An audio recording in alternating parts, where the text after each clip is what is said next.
স্থলভাগে নয়, এবার সাগরের গভীরে পাওয়া গেল রাস্তা। সেই রাস্তাও আবার আজকালের নয়, ৭,০০০ বছর বয়স। শুনতে অবিশ্বাস্য মনে হলেও এমনই এক রাস্তার সন্ধান ভূমধ্য সাগরের তলদেশে পেয়েছে একদল প্রত্নতাত্ত্বিক। এই খবরটি প্রকাশের পর থেকে এই রাস্তার ইতিহাস জানতে কৌতূহলী দৃষ্টি বেড়েই চলেছে। সেই সাথে বিশেষজ্ঞদের ধারণা এই রাস্তার পেছনে লুকিয়ে রয়েছে হাজার বছর আগের পৃথিবীর রহস্যময়ী ইতিহাস।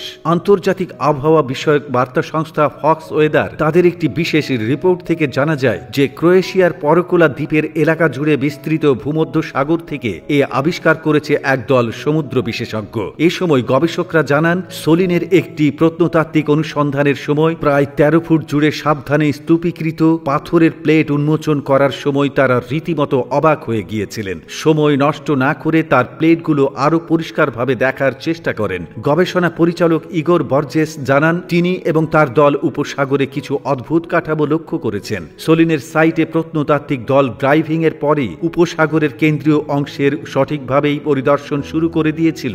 অনুসন্ধানের কিছুক্ষণের মাঝেই তারা রাস্তার অবয়ব দেখতে পান। তখনই তারা বুঝে নিতে পারেন একটি প্রাচীন ইতিহাসের সাক্ষী হতে যাচ্ছেন তারা, আর তাদের ধারণাকে বাস্তবে পরিণত করে দেন ক্রোয়েশিয়ার জাগ্রেব বিশ্ববিদ্যালয়ের বিশেষজ্ঞরা। বিশ্ববিদ্যালয়ের সংশ্লিষ্ট বিশেষজ্ঞরা সংরক্ষিত কাঠের রেডিও কার্বন পরীক্ষা করে জানিয়েছেন, খুব সম্ভবত খ্রিস্টের প্রায় ৪,৯০০ বছর আগে সেখানে কোনো এক জনবসতি ছিল, আর তারও ৭,০০০ বছর আগে ভ্রমণের জন্য এই পথগুলো ব্যবহার করা হয়েছিল। এসব তথ্যের পর ইতিহাসবিদরা ধারণা করছেন এই রুট সম্ভবত বরকুলার উপকূলের ক্রোয়েশিয়ান দ্বীপকে হারভার সংস্কৃতির নিমজ্জিত প্রাগৈতিহাসিক শহরের সঙ্গে যুক্ত করেছে। রাস্তার অবস্থান দেখে তাদের মতামত, এই রাস্তায় আরও গবেষণার মাধ্যমে যারা পৃথিবীতে ক্রোয়েশিয়ার অবস্থান সম্পর্কে আরও পরিপূর্ণ ধারণা পেতে পারেন। ইতিহাসবিদরা আরও জানান, ক্রোয়েশিয়ার সভ্যতায় বসবাসকারী মূলত পশুপালক ও কৃষক ছিল। তারা সবাই উপকূল বরাবর ও সংলগ্ন দ্বীপগুলোতে ছোট এবং প্রত্যন্ত গ্রামে বসবাস করত।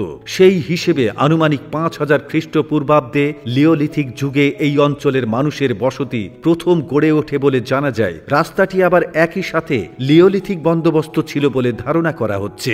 গবেষকদের প্রধান বলেন, তারা যে এলাকায় গবেষণা শুরু করেছিলেন সেখানকার সবচেয়ে ভালো সংরক্ষিত হাভার সংস্কৃতির সাইটগুলোর মধ্যে একটি হল সোলিন। এই এলাকা প্রাচীন কৃষি বসতিগুলোর সামাজিক কাঠামো সম্পর্কে আগের থেকে ভালো এবং যুক্তিসঙ্গত ধারণা দিতে সাহায্য করছে। সেই সাথে তাদের দৈনন্দিন রুটিন সম্পর্কে গুরুত্বপূর্ণ বিশদ প্রদান করেছেন। গবেষকদের আবিষ্কারের পরবর্তী একটি ভিডিও প্রকাশ পায় যেখানে রাস্তার অবকাঠামো দেখতে পাওয়া যায়। সমুদ্রের তলদেশে এই অনুসন্ধান তখনই শুরু করা হয়েছিল।